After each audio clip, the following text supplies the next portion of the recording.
Barkanmu da sake kasancewa da ku, da fatan kuna lafiya. A yau ma mun zo muku da labari mai nishaɗantarwa mai suna Malam Mai Biredi. A wani ƙauye akwai wani mutum wanda ake kira Malam Bahaushe wanda ke siyar da biredi kullum da safe, sai dai Malam yana da wata ɗabi'a, yana cin biredi fiye da wanda yake siyarwa. Ranar wata Asabar sai wani saurayi ya zo yana tambayan shi, Malam, biredinku ya ƙare ne? Sai Malam ya ce da murmushi, a'a, bai ƙare ba, ni ne kawai na fara gwada ingancinsa kafin in sayar. Yaron ya kalle shi yana dariya yana cewa, to, nawa kake sayarwa? Sai Malam ya ce, biredi ɗaya $200, amma idan ina jin yunwa $300 saboda ƙalubale.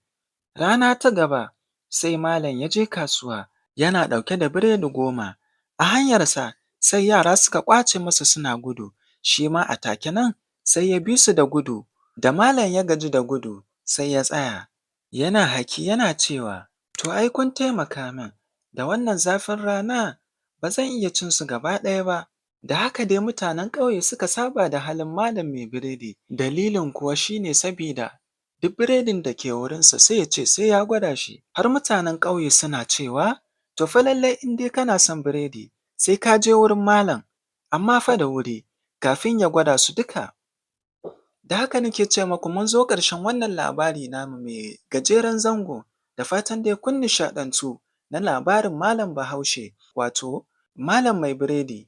Mun gode, da fatan kun nishaɗantu. Ku yi mana subscribing wannan channel namu mai suna Amsrap, sannan ku yi share, ku yi comment, ku yi like. Mun gode.